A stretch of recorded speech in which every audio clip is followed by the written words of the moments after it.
Hi, this is Phil, and I'm here to tell you all about the Capes and Lunatics Patreon. Get early access to all of our interviews, including the monthly Chichester chats with writer and comic book legend DG Chichester, new episodes of classic Capes and Lunatics shows, including The Quantum Zone, This, That, or the Third, and many, many more specials, all completely uncensored. Access starts for $3 a month, full video when you pledge $5 a month. Check out the link in our show notes or go to patreon.com/Capes and Lunatics. Hope to see you there. This is Jeremy Adams, and you're listening to the Capes and Lunatics podcast. The blackest night falls from the skies. The darkness grows as all light dies. We crave your hearts and your demise. By my black hand, the dead shall rise. And on that cheery note, kids, welcome back to Secret 2814, the Green Lantern podcast. I am Phil. Joining me, as always, master of all cores, all colors, living and dead. It is. I am Will. Hey, everyone. And this time we're covering part 11. We're almost there of Blackest Night. This time, yes, it's going to be another Lantern Light episode. Because this time we are covering Green Arrow number 30, Blackest Night JSA number 3, Blackest Night Wonder Woman number 3, Blackest Night Flash number 3. So we're wrapping all those up. The Atom and Hawkman 46 and Adventure Comics number 7. And you finished that all during the intro music. Bravo. Host like any good radio man. Yes. All right. So you showed me you got some new comics. Some of them I haven't not even read yet. So that one I need to read. Lantern 8. DC's How to Lose a Guy Gardner in 10 Days. I haven't read that one yet either. I'm looking forward to it. I'm really looking forward to reading this because it's actually by the story in there is Joe's last day at the City Enduring. So I'm really looking forward to seeing that. It's by N.K. Jemisin and the artist is that Jamal Campbell. Yeah. Okay, but who are they? Was that the original artist? But I know that is the original writer for the Joe's series. Yep. Yeah, exactly. And John Stewart's the one that showed up there to bring her back to Oa. So that was. I thought that was interesting. At least that's my understanding. I need to read it. I've also got Jay Garrick the Flash and Alan Scott Green Lantern as well. Those are good. Yeah, there was a new Jay Garrick out this week. Yeah, that's really good. But again, probably Jay Garrick by friend of the show Jeremy Adams. That's right. So yeah, I've got some good reading to do in just a little bit. Not that the reading that we did for tonight was not good as well. I mean, there's some pretty good issues in there. A little time travel headache with one of them, which I actually enjoyed because it actually dealt with time travel in the way that time travel is. Yeah.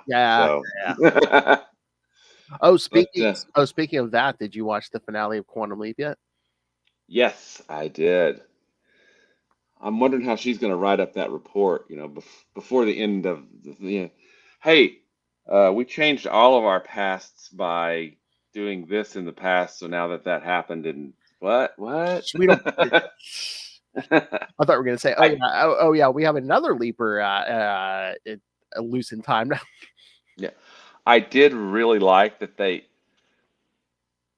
pointed out that Al and Beth never got divorced because of what Sam did in the last episode of the series. I mean, I know what happens in the last episode. We haven't worked our way up to that yet. Yeah, it's But I like that they said, yeah, that happened. And they were like, well, how did you know? Well, Beth said she knew. Well, because Sam came and told her, right? He leaped in and told her. But I hope that's a season finale, not a series finale, because I don't think they've gotten a renewal yet. So yeah, I hope it keeps going because I thought that turned out really well, and I like that. True to what he does is he makes things better. He didn't destroy the computer in the past. I thought that was. I knew that was coming. I knew it was going to destroy that computer. I was that little boy. But I'm like, I do have a little bit of criticism about, the bad guy's motivation. I'm like, wait a minute, he just saved him. So what? You're mad because he didn't save him forever? I don't. More time with your dad, but it's like, Yeah. But it was. I thought it's a great show. Stacey and I both really like it. We are up to, let's see. We just watched season 4, episode 2. oh, okay. With the baseball player. The first episode was with Al and him swapping places. Yes, that is a good one. Yeah, I really like that one because he goes, Al, come here, and he bumps into the the cannon that's there in the. I love how they get to open the imaging chamber door though. He's like, yeah, I said this. I said this to my dad's lawyer. Was like, yeah, what did he put in, like $50? Oh no, he's like, no. Back then that was a lot of money. Yeah, no. Tell him, not to send this message until whatever date. Yeah.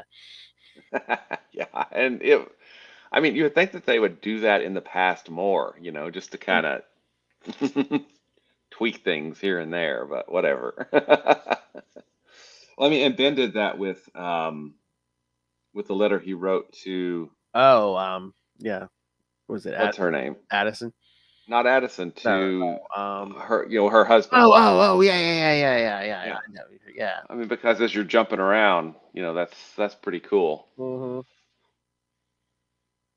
And I think the beginning of next season, as we work our way up there, there's like a 2-parter with Lee Harvey Oswald, right? Is that the beginning of season 5? It's either 2 or 3. It might even be 3. I can't remember. 3. Yeah, okay. Yeah. It is a multi-parter. Yeah. Cool. Oh yeah. That one's good because like Lee Harvey Oswald's like personality is starting to like attack. He's like, oh my god. He's like that is in my head. Yeah, I'm really. Stacey and I are like, okay, some of these episodes are not awesome. We get it, but I really want to watch all of them so I can put that final episode in context because there's a lot going on in that final episode. Oh yeah, originally I don't think it was supposed to be a final episode. So. Yeah. But yeah, and then anytime we get any callbacks, I'll have at least seen the episode from the new. If the new series has any callbacks, like the callback they had to the final episode. Exactly. It'd be nice if we could at least wrap up Sam Beckett's story somewhere. Yeah, I am genuinely surprised that he didn't make an appearance in season 2. Yeah, I was thinking that was going to happen, but. Oh well, maybe it'll be season 3. Needs to happen. Hope so. I hope there's season 3. Yes. All right, should we jump into these issues since we have 6 tonight? We do have quite a few. You bet, man. All right. Well, so I think it's like 2 of these I don't have synopses for, including the first one, Green Arrow. So. All right. So Green Arrow and this was from the Green Arrow and Black Canary series, but yes, on the cover it just says Black Lantern Green Arrow. Yeah. And it's interesting because in this one and in the Adventure Comics, the characters are strong enough to actually impact what the Black Lantern is doing. Which I thought was kind of cool. Was this because the rings took over living beings instead of dead? Yeah, corpses. Yeah, I think so. Yeah. All right, so Blink Green Arrow and Black Canary number 30, April 2010. Lying to Myself. Writer J.T. Kroll, penciler Diogenes Neves, inker Ray Joseph, and Vincent Cifuentes, colorist Chuck Pyers, letterer Sal Cipriano, and editor Adam Schlauman. And again, this has no synopsis. So. Okay, well, I'm pulling this up on the. It's basically Oliver Queen attacking his family and saying horrible things while doing it and firing these truth arrows that shows what he really was doing because he's not because basically it says, "Hey, I'm a bastard," right? He's not a great person, but it's. I do like the fact that they nuke him like twice. Black Canary just atomizes him almost, and he regrows. And then he gets blown up and he's a pincushion of arrows. You know, there's some cool things like that happening, but it really delves into how he has mistreated / failed, you know, Mia, failed Connor, failed Dinah, and you know all of those things. So, I mean, I did find some of the Hal stuff interesting. Where first he was remembering when he had to take out Hal's parallax, with yeah, with the arrow and stuff, and you know. I thought that was interesting where it's just like now he kind of sees it from the other side. It's like, oh, so this is like what it's like having something inside you, yeah, out of you, making you do things out of your control. And then like I think he even mentions he's like, oh man, I wish he still had parallax inside him. He could take us out, take us all take out. us all, yeah. Which is, I think, So I think you know, I wonder if this takes place a little before Green Lantern 50. So I think so because I oh, it does because he sees Hal, and it's at the yeah point where the Black Lantern's coming at him, and then yeah the rings Barry's grabs taking him. him. Yeah, that's Yeah, right. Yeah, because in his own head, Hall was like, "Oh, thank God, it's Barry." yeah, and I think it was a nice touch to include that, you know, as foreshadowing for what Hal does in, you know, Green Lantern 50. So it was cool. I did like that part, Oh yeah, but I don't know. This was probably, I thought if I had to rank them, I would put this one at the bottom of the issues. maybe yeah. But I did find out funny, because when Barry comes to save Hal, and Oliver in his head's like, "Oh, thank God Barry saved him." But then meanwhile, Black Lantern, Green Arrow saying, "Well, together again, the righteous brothers." Yeah, yeah. He is sarcastic. But yeah, those truth arrows or something.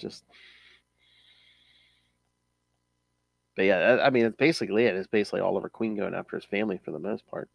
Yep, exactly. I mean, it I will say this, it probably would have hit a lot better to someone who was reading Green Arrow at the time Yeah. because, you know, as I wasn't a reader at the time, so I wasn't necessarily as clued into all of those dynamics. I mean, I think they did a pretty good job of giving the sarcastic Yeah. worst read of the situation from the Black Lantern Yeah. Ollie, but you know, I I there's a lot of context that we don't have there, I think. I mean, I kind of I read it. I was trying to remember. I mean, again, this is like right after him and Black Canary got married, and then, it was basically just the whole, oh no, I'm not that guy I used to be. I'm a better man Yeah. now because so of course, yeah, this is all Opposite of that, smacking them. Yeah. But yeah, they freeze him with the liquid nitrogen. Yeah. All right. Yeah. Again, it's not bad, but it's just a. Mhm.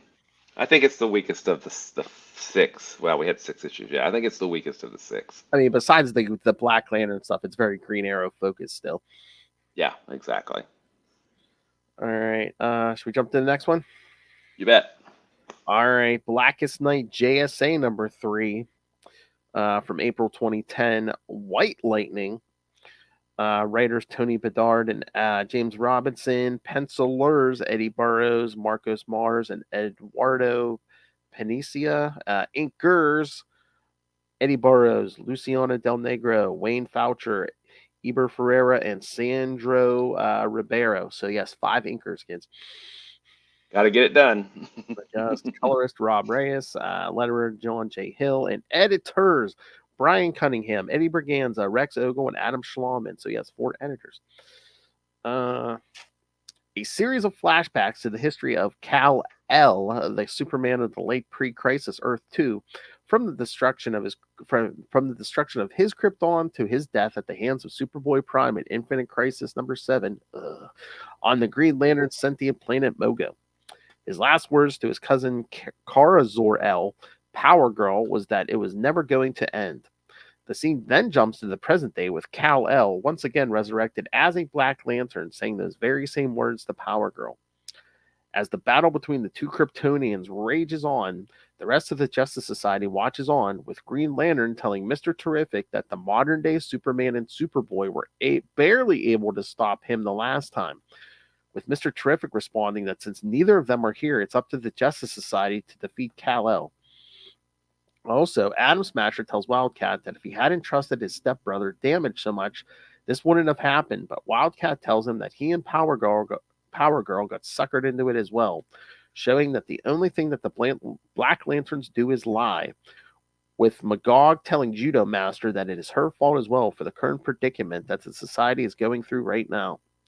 Meanwhile, Alan tries to go help Power Girl, but Mr. Terrific stops him, saying that he needs the power of Alan's Green Lantern ring to power the machine that he's building to stop the Black Lanterns, even if it costs Power Girl her life. Alan relents and shields Mr. Terrific and his machine, trusting his teammates to stay alive long enough for them to be saved.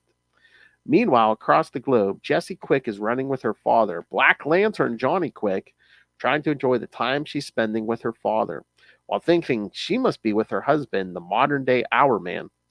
At the same time, Power Girl continues the fight against her cousin, but is having trouble handling him alone. So Atom Smasher grabs Superman while Magog tries to blast him, only for Superman to use his heat vision on Atom Smasher in his super breath against Magog, all the while taunting Green Lantern if his force field can keep the first Man of Steel out. Then he's attacked by Cyclone and Citizen Steel, but manages to knock not only Citizen Steel out of the battlefield, but also Hourman, continuing to taunt Green Lantern when Power Girl attacks Superman from behind. As Mr. Terrific is continuing to build his machine, Green Lantern is becoming increasingly desperate to help his teammates out against Superman. But Mr. Terrific continues to tell him to stay as he needs his help. When Lightning asks Mr. Terrific about the certainty of his machine, Terrific tells them that when the Black Lanterns first attacked, his predecessor Terry Sloan, the original Mr. Terrific, first attacked Thunderbolt because he was the only one powerful at the time to stop the Black Lanterns. Mr. Terrific says that his machine will unleash the power of the Green Lantern Ring, the helmet of Nabu, and the Cosmic Rod to mimic the powers of the Thunderbolt, which will take out every Black Lantern, including Superman. When the power levels are nominalized, he lets Lightning and Stargirl go out to help in the battlefield. Superman is pummeling Power Girl and the other Justice Society members, taking out Stargirl and Lightning by clapping his hands together.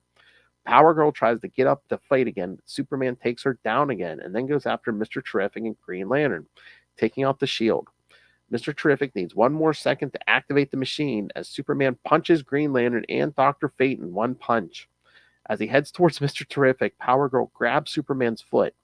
Meanwhile, in Venice, Jessie continues to run with her father, remembering her childhood memories of when they used to jog together around their neighborhood and Johnny would let her win, feeling thankful that she was able to spend only a few moments with her father since his death. Mr. Terrific activates the machine, which not only severs the Black Lantern Ring's connection to Superman, but to Johnny Quick and the entire Black Lantern Corps in New York City, wiping them off the map. As Wildcat helps Power Girl up, Dr. Midnight asks Mr. Terrific if he can build another machine like that to help out the Green Lantern Corps in Coast City. But Terrific tells him that it was a unique machine, a one-time use only machine.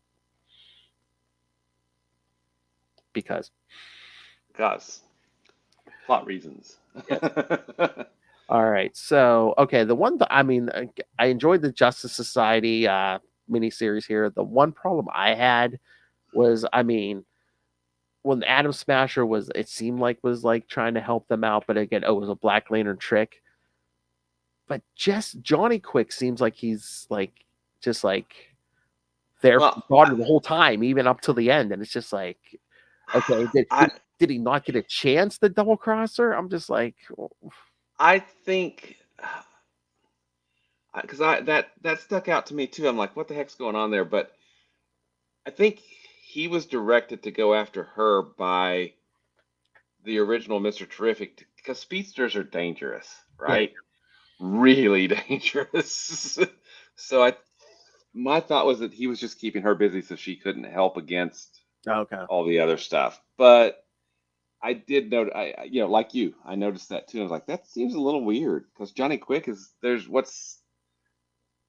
cool, but there's nothing super special about him from a Green Lantern, Blackest Lantern kind of standpoint that he would be different than the other Black Lanterns. Yeah, I mean, right? unless you give us some MacGuffin reason, like the Speed Force, his connection to the Speed Force, Yeah. but you didn't even give us that. You didn't try Mhm. to explain it. Which they did use in another issue coming up. Yeah, exactly. Yeah. But yeah, I just thought I was like, wait a minute. So what was up with Johnny Quick? Yeah. But yeah, man, the whole Justice Society trying to take down Kal-El, Superman. Exactly. That was good. That was really good. And I think this issue.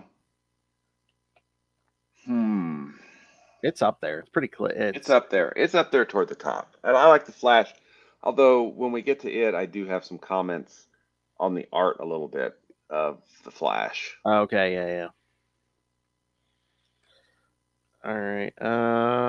Shall we move on? You bet. All right, we'll go to Blackest Night, Wonder Woman number 3. From where's the date on this? All right, I'm not seeing that, but I'm assuming it's April like the others. All right, Blackest Night, Wonder Woman Part 3. Writer Greg Rucka, penciler Nicola Scott, inker Jonathan Glapion, colorist Naira Fino, letterer Travis Lantham, and editors Eddie Berganza and Adam Schlauman. Wonder Woman, after having been freed from the possession of the Black Lantern ring and becoming a Star Sapphire Corps deputy, Carol Ferris asks her to use her power in order to break others free from the Black Rings. As they start freeing the others, she is forced to destroy Maxwell Lord, who repeatedly keeps attacking and mocking her. There, she also encounters Mera, who has gone berserk due to the Red Power Ring, as she tries to fight her off. Mera is dropped into a mob of the undead and becomes overwhelmed despite fighting them, making Diana come to her rescue. Her ring is, however, unable to calm her. She is thus forced to use her lasso of truth to find the cause of her hate and anger. The two are able to see into the hearts of each other. Diana sees her feelings and memories of her love with Aquaman, her playing with their son, and Black Manta attacking Aquaman. Mera, meanwhile, sees the bond between Diana shared with her mother Hippolyta, her grief over the death of her former wait a second. What does it say over the death of her former lover? It says Superman, but I don't think they were lovers. That was Batman. Yeah, and it was Batman. Yeah. Because it also says, it says that, and then and then it says her unexpressed love for Batman, my favorite character, and her anguish over how Vanessa Capitelis was turned into Silver Swan. When she understood that Mera never told Aquaman that she loved him, she told her to be truthful about her feelings. When Mera asked Diana why she didn't do the same, she stated that nothing ever needed to be said and it was too late for her, but not for Mera if they win. Other lanterns then arrive at the scene, and Hal Jordan tells them to get ready to fight Necron. So wait a minute. I thought Aquaman and Mera were married. I know they had a kid, but she never said she loved him. Yeah, I was actually confused by that because I was like, what the art was supposed to reveal what she was so angry about, and I didn't understand it. It just went right over my head. I guess I was like, wait, there was something she wanted to tell him. Like, what did she want to tell him? And never got to tell him. Huh? Yeah, and he's right over there. He's just wearing a black ring. Go tell him. I mean, come on. As you vomit up your red acid blood all over him and destroy him. There you go. You're married to the king, queen of Atlantis. You have a kid, but you never told him you loved him. Jeez. Okay. Mm-hmm. Yeah, I mean, overall, I think this Wonder Woman miniseries has been the one that's been so up and down. Yeah, so inconsistent. Yeah. I mean, I thought the art was great with this issue. Oh, the art's been great throughout this whole thing, but yeah, but just it's been hit or miss from I guess, plot and story point because it's just kind of all over the place, from that standpoint. So, yeah, I would put this as probably the weakest of the 3 series. I mean, although, yeah, I would put it as the weakest of the 3 series with the Flash and, written by Jeff Johns, of course, and the JSA being definitely, I think, a lot more consistent across the 3 issues. Yeah, well, I mean, this one almost seems like it's like, oh, Jeff Johns had plans for Wonder Woman already, and it's like, okay, at some point she's going to get attacked by a black ring, but then she's going to get freed and have a Star Sapphire ring. So it's kind of like, okay, here's a 3-issue mini. So try to write around all that, and Yeah. all these highlights. Try to write right before it, and then try to hit the highlights of what's going on in the main series. Yeah. Yeah. Oh yeah. And then Hal shows up at the end. Yeah, exactly. Well, all colors of the all colored lantern show. All right. Anything else? Should we get to the next one? Nope. I think we should go to the next one. All right. The Flash. I mean, Blackest Night. The Flash number 3, April 2010. Yeah, I guess that's just title part 3. All right. Writer, of course, Jeff Johns. Penciler and inker Scott Collins. Colorist Michael Adier. Letterer Rob Lee. And editor Adam Schlauman. Is this another one without a synopsis? Oh yeah, this one. Wait. I swear I saw. Oh, okay. Here we go. Not a big one. The Flash uses his Blue Lantern ring to save Kid Flash from the Black Lantern ring. Meanwhile, the Rogues escape the undead versions of their predecessors and find Captain Boomerang Jr., who had been killing innocent people in a vain attempt to revive his father. Disgusted by this, the Rogues set him up to be killed by Captain Boomerang. Right. Yeah, pretty dark ending. I mean, it's pretty dark already. Yeah, I didn't get that. So Zombie Captain Boomerang was telling his son, hey, I might be able to come back to life if you start keep feeding me. Yeah, I'm like, yeah. What did that serve? Or was he just trying to torment the son somehow? Torment his son and, eat lots of emotions so they could power up the Black Lantern battery. I was going to say, I thought he needed emotions, not actual, living flesh.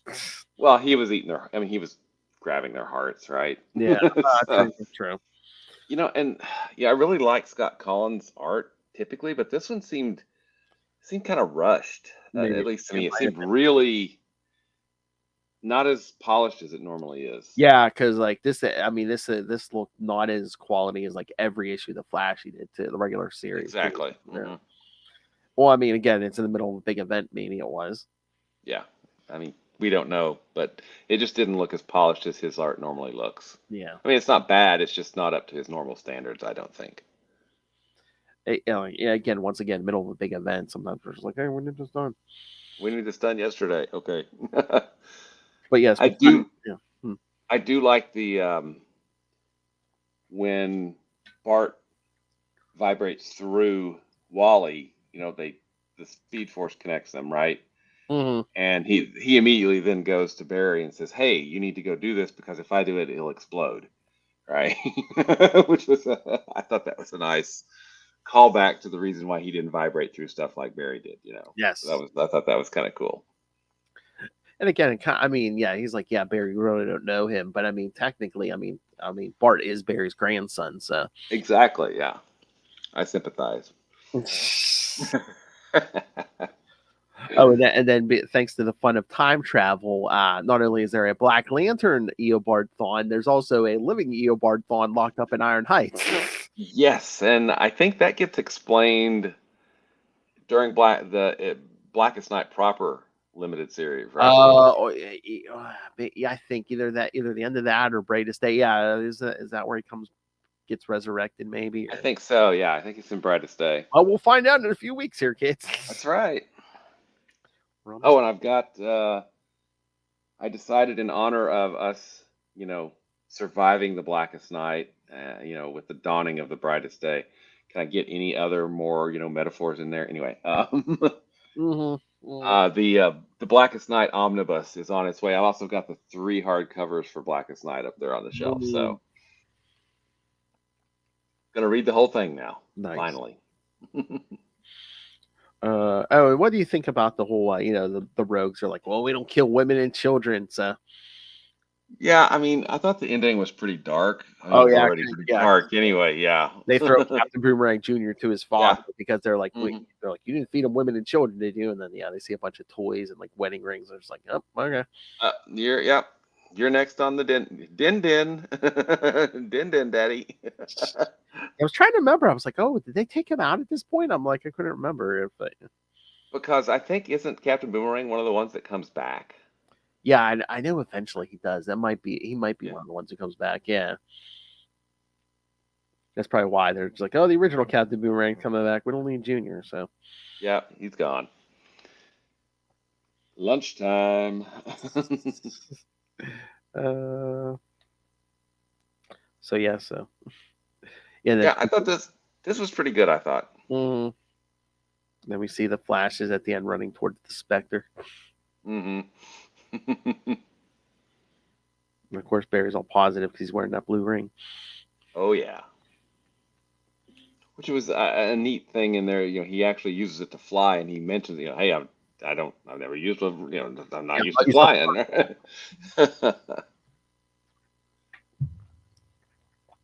Which he can go fast enough, but his feet never seem to leave the ground. Yeah, exactly. All right. Anything else on that one? Nope, I think we're good. All right, let's go to this. Might be the final last issue, that we covered. Yep. The Atom and Hawkman 46. Oh my lord. Oh yeah, this might be the other one. Yeah, it doesn't have a synopsis, so but Atom and Hawkman 46, March 2010. Bye bye Birdie. Writer Jeff Johns, pencilers Ryan Sook and Fernando Pasarin, inker Ryan Sook and again pencilers and inkers same, both of them. Colorist Hi-Fi Design, letterer Nick J. Napolitano, and editors Adam Schlauman and Eddie Berganza. All right, so Will. So what happened? I thought it was kind of cool because we had Indigo 1. The core of this is he's a member. The Atom is now a member of the Indigo tribe, but she has to send messages to all of the other Indigo tribe members that are with the other Lantern Corps. So she needs him to protect her while she does that. She can't do it. It takes focus and it takes energy or whatever plot reasons there are for it. So, he has to endure attacks by the Hawks and by Gene Loring, and we get, his past with Gene, and they actually brought up the what was it, the Sword of the Atom? Yeah, I think so. Yeah. When he was small in the jungle or something, back. Yes, you joined a miniature race of beings deep in Earth's jungles. Yeah. Who show up as Black Lanterns as well. Yes, because they're all dead. They were slaughtered, yes. But we get a lot on him. There's a cool line where Indigo 1 says, thank you, you just saved the universe. And he goes, don't tell anybody, I like to keep a low profile. Okay. Yes, and of course a lot with his ex-wife Jean, and of course we have to bring up stuff from Identity Crisis. Yes. Yep, absolutely. Unfortunately, that stuff was in there as well. Yes. But overall, I mean, the art was great on this issue, and I think it came together pretty well overall. And they bring up an interesting point here too. It's like at this point the Hawks are like every time they die they get reincarnated. I know it's not like they don't get reincarnated 5 minutes later, but it's like well, what's the deal with them being zombies? It's not gonna. That would be funny if they reincarnated and like came back and fought their own zombie body. Oh, zombies! That was me 5 minutes ago. I died. That was the two of me 10 minutes ago. So now I got to fight two of them. But no, this was good. Well, of course, and again too, it's Jeff Johns, who's basically the architect of this whole thing. So exactly. So yeah, I mean, there's just the stuff with Gene, and then him fighting the Hawks to protect Indigo 1, and then Indigo 1 shows him. It's like, hey, you can tap into other Lantern color, because she fries him with a Red Lantern blast. Oh, but then when he's like Ray's like trying to like channel like Hal's green energy, and Mhm. he gets orange. Yeah. Mine. You killed my friends. You took them from me. They're mine. But then he is able to actually use both indigo light and Yes. Green Lantern energy to finally get rid of. Because it was Jean Loring at that point, right? He finally gets rid of her. Mm-hmm. Yes, thank goodness, because that's. Yeah, because I mean, we had to do the whole suit Dimney thing again. It's just like, ugh. hmm Because Gene's just like torturing him basically with his like past defeats and all, everybody dying and stuff. But hmm yeah, I'm sorry for everything your life was, Gene. He's like, you see, willpower, and it's like connection. He's like, I'm moving on. Yeah, Connection severed. everyone's like, yay, no more identity crisis. Yay! So I helped you. Now you help me at the end. How? Help me figure out how to bring Hawkman and Hawkgirl back to life. Don't worry, it's gonna be okay, Ray. You got it. Exactly. So yeah, that one was pretty good. hmm And I enjoyed it in spite of, I think, the identity crisis stuff. But I really liked the next issue, the Adventure Comics #7. Oh yeah.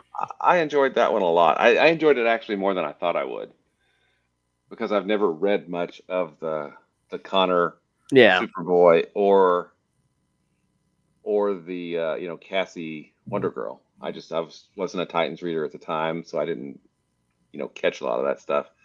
And to me, he's it's a shout out to a certain podcast called The Electric Mullet. I remember that Superboy, fresh off of the Return of Superman, right? The tactokinesis. So I don't even remember when he kind of transitioned into this version of that Superboy. Kind of when Jeff Johns took over. Yeah. Oh, okay. Yeah. Oh my. That's kind of when he realized when he discovers that. Oh yeah, my human half comes from Lex Luthor. Okay. Yeah. Speaking. Oh my God. Speaking of Electric Mullet, Ray. Will you have to listen to the episode that I just did because neither Justin or Tyler could show up. So by myself, I did a whole episode on the Superman crossover issues of Millennium. Oh wow, I have not read Millennium in So I the basically 80s. I babbled for an hour. I explained what Millennium was to everyone, and then I went into the issues. I'm just like, oh my God, by myself.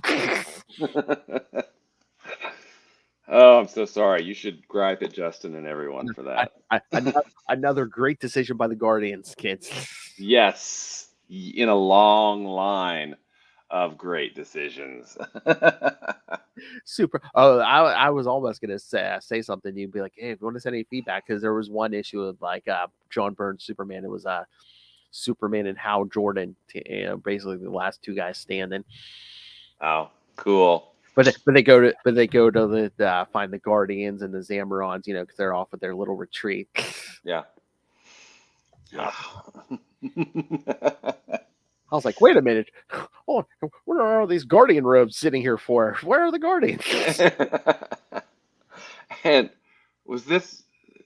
Let's see. That would a John Byrne Superman would have been pre-Action Comics Weekly, right?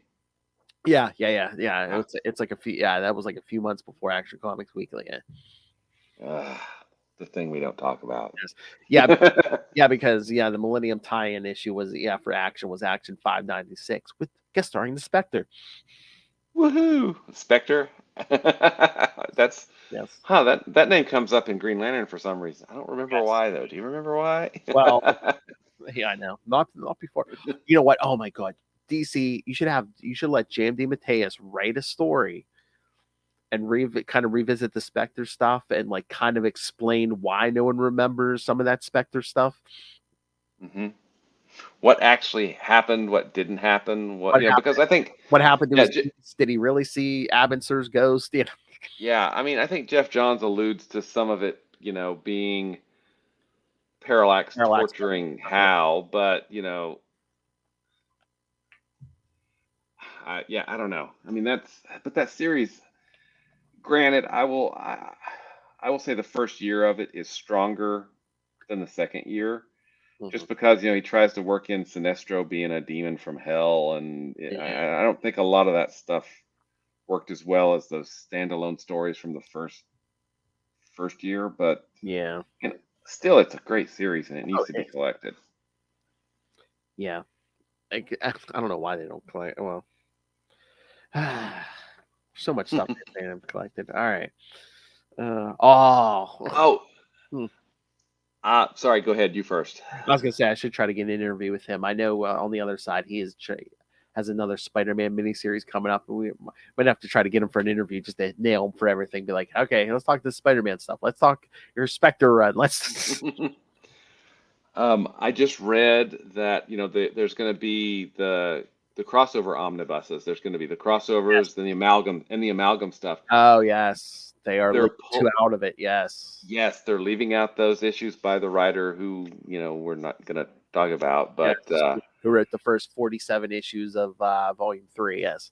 yeah, which I'm still. Yeah, it's so weird. It's like yeah, okay, I get it. You don't want to pay him anything, but it's like, but there's other people on that creative team who, yeah, Exactly. Yeah, I mean that's and from their standpoint, they're not going to get paid for that, which is just it sucks for them, right? Because it's work that they yeah. did. Well, I mean, that's like a friend of the show, Jeff Johnson, on that Wonder Man run. I mean, he did how many issues of that series, and it's Yeah. you can't get paid for any of that, pretty much, because because it's not going to get reprinted, and it should, because it's a really good series. But I mean, I understand the stance. It's just, yeah, I would think that there's a way to go forward that would be better than just not reprinting it, right? yes. I mean, I think they need to start putting if they aren't, they need to start putting morality clauses or something in those contracts where it's like, yeah, if something like this happens, you're not going to get paid residuals. The residuals are either going to go to charity or they're going to get split amongst the rest of the team on that The book. creative team, Yeah. Mm-hmm.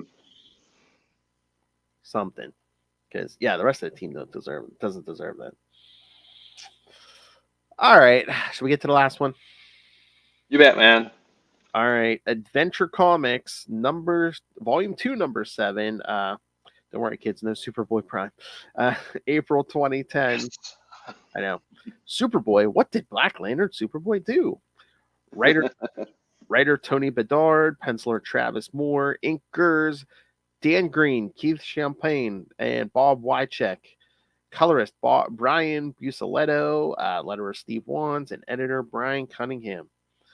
All right, got a short synopsis here. Black Lantern Superboy sets his sights on Wonder Girl, but with the help of man's best superpowered friend, Connor Kent manages to outsmart Necron and free himself from the parasitic Black Lantern ring. I like that. Superpowered man's best friend. And this I thought was really clever. I think I probably enjoyed this issue the most, which surprised the heck out of me. Yeah. It really does. Because I'm not there's I think Connor's cool, and Cassie's cool, and I love Crypto, but you have they're like not, the least connection to these characters. yeah, exactly. They're not characters that I followed or really paid a lot of attention to. So the fact that this was the one that I was like, this is cool. I like this, and it was so insanely clever. It was. It just goes to show good storytelling. Mm-hmm. Absolutely. But yeah, I mean, so, and I'm sure, like you said, the time travel thing kind of hooked you too. And Yep. I mean, that's a big gamble though, because if something happens to your corpse, I mean, then you wouldn't be there, but it didn't obviously happen because you're there. Paradox. Sorry. Either that or just oops, yeah, you disappear. Oh yeah, but some of like those first summary pages, yeah, I remember that when he first got his own series, and like he didn't have heat vision yet, and I think was it Emil Hamilton gave him like these goggles that like he could switch from heat vision to X-ray vision. Yeah, and I think they got trashed pretty quickly.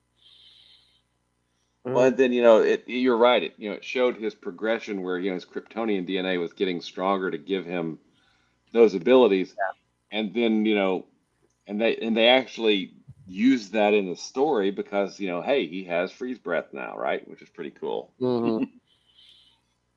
And then the whole thing with him dying in the Infinite Crisis, and then the Legion coming back and putting him in that same healing chamber that brought Superman back from the dead. So I don't know why it would take 1,000 years to revive him. I mean, Superman only took like a couple months, but maybe it's his half human DNA. I don't know. Right, maybe that was it. Yeah, we'll go with that. But yeah, just like the Green Arrow issue, yeah, we see him in his own head, basically like, yeah, don't say that to Cassie, don't. I did like the fact that, well, and I didn't know this, that he was had a trip code or something Luthor put in there or something so he could control him. Yeah, that was like, well, yeah, one of the big things in Titans, yeah, because like, yeah, because yes, Luthor, did his little code, and then he had him attack the Titans, but then the fact that he and Cassie went to basically telepaths and all of these psychologists and all these things to figure out strategies to keep him from being controlled. I thought, hey, wait, something happened and he's learning and growing from that. That's character development. That's cool, right? Well, that's kind of why during Infinite Crisis he was just sitting around, like he wasn't like in it until like he had to be, because he was still like reeling from that, being forced to attack his friends and stuff. And gotcha. Well, and then he is able to, because he's still alive, while wearing a black ring, he's able to whistle. Oh yeah, Crypto, because Crypto's freaking awesome. Mm-hmm. And then he's able then to tell her to go to the fortress. Yes, because he has an idea, and she has no clue what his idea is or anything. She just goes because she trusts him, and boom, they get there, and Crypto knows. Crypto knows because Crypto digs up his other self, who's mostly dead all day. Sorry, Princess Bride joke.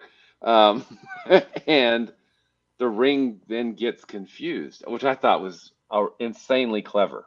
Insanely clever. I thought it was maybe going to like try to split between the two of them, but now he's like, no, it's going to go for the corpse, the easier target. Yeah, exactly. And then as soon as it went off, hey, freeze breath, boom. And then they make sure that he's safe to be regenerated up into Legion of Three Worlds, right? Which is something that we covered. Where did we cover that, Phil? Oh, Unlimited Justice, yes. Yeah. Yes, during last September, yes, when Lilith was on vacation. Yes. Which was when we were covering all those Legion issues, which I thought that was so this, besides being a really good story on its own, it's tying into stories about the Legion that I think both of us appreciate, right? Because we talked about them. So this is just a really good issue that plays well with continuity, plays well with character, and is clever and uses time travel and everything. So yeah, I think this is just I got to give this one the #1 spot. I think this is the best issue. I think so. Yeah, I think so. The only thing that would have made this issue better is if that black ring had got on his corpse and like he had to fight his own corpse. That would have been really cool. And it's like, well, we got to make sure I don't, they regenerate, but I want to make sure I don't damage them too. Yeah, exactly. Let's sever that connection so that Connor, what are you doing? I'm kicking my own ass. Exactly. But yeah, I love paradox things like that. So where it's like, there's another me. Yeah, cool, kind of in cold storage, buried in the fortress. dead, cold storage, yeah.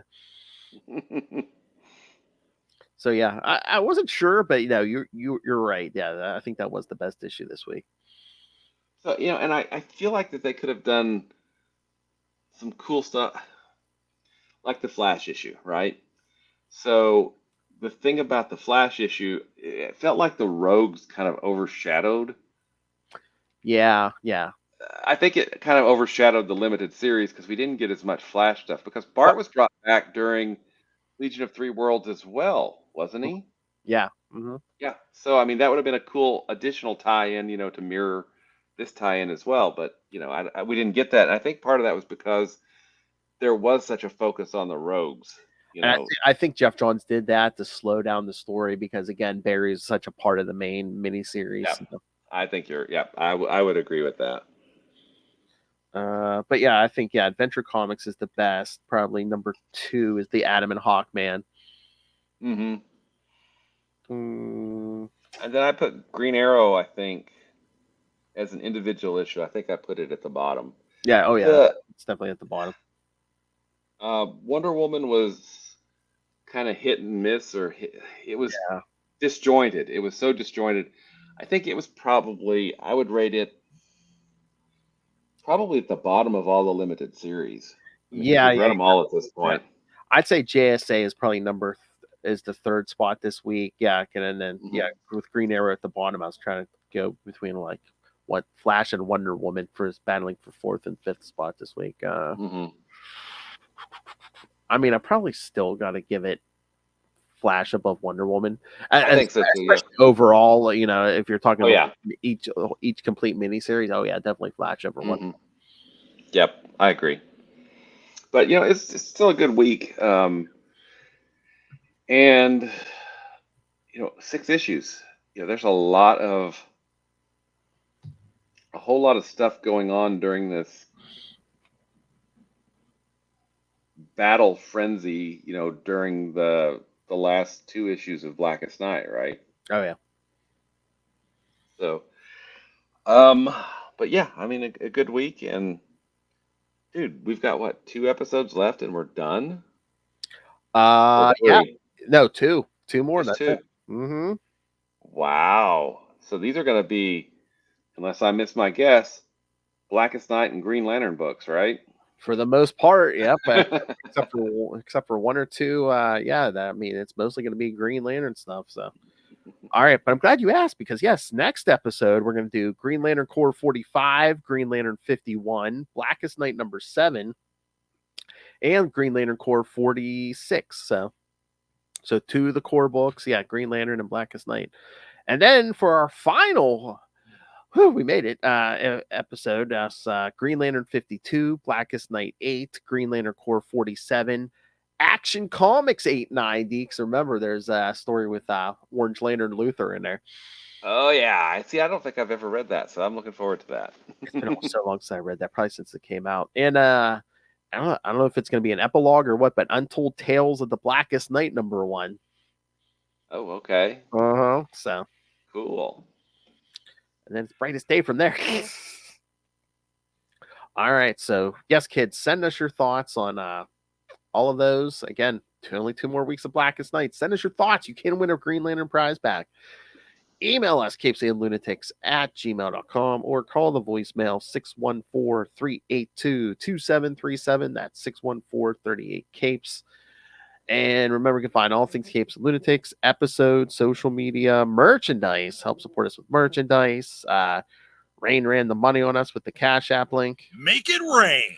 And of course, the Patreon, where, yes, if you want to hear us talking stuff other than comics, the March episode is going to be scary. Inside the head of Lilith Hellfire, we're going to hear some of Lilith's favorite conspiracy theories. So, people thought birds were real. All right, so.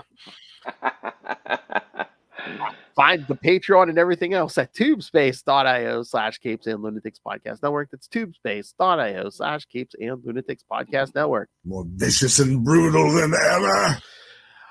All right, Mr. Will Allred, master of the core, master of the quantum zone, master of the Green Lantern Corps, master of podcasting, and of another successful Kickstarter, correct? Mm-hmm. Yep, absolutely. Oh yeah, yep, we was it around this time almost this time last week where you were counting down the final moments of the campaign? Yep. Because I was gonna like try to jump on and like comment or something, but me and Lilith were recording or something. But I was like, oh yeah, I'm like, we're almost there. Well, we had a bunch of people commenting because we did a live stream on Facebook from StreamYard. Yeah. And yeah, a lot of people showed up. It was really cool. There was a lot of comments as we counted down the last 30 minutes, and we finished strong. So it was good. It was very good. But anyway, you can find me at Walred. That's at WALLRED at Gmail and Facebook and Blue Sky and Twitter and all kinds of other places. If you would like to check out Crossover Division, which is number 5 with success, just had a successful Kickstarter for, you can do that at crossoverdivision.com. And if you'd like to check out Diary of Night, another book I write, it's at diaryofnight.com. And obviously you have great taste because you're here listening to Phil and I talk about Green Lantern and the Legion of Superheroes and all kinds of cool stuff. You probably love Marvel's Quasar almost as much as we do. And if you'd like to find out more about Quasar, you can do that at the Quantum Zone, quantumzone.org. 5 inches, maybe. I'll put it in my navel. Hey, boys, you look at the party? I love the party. I hope it's going somewhere nice. They aren't even attempting to enter our orifices. Wow. Seems like I'm getting a package every other day. And of course, I, of course, love Hal Jordan. You bet. all right, kids, come back next time for the penultimate episode of Blackest Night. And then in 2 weeks, we're going to wrap that thing up. With a black bow. Win. All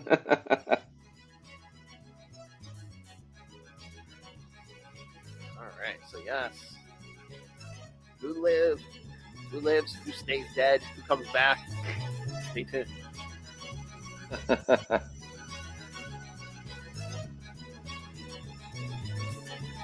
Whose face does Hal get into? Find out next time. But until then, remember, kids, don't mess with your own dead body.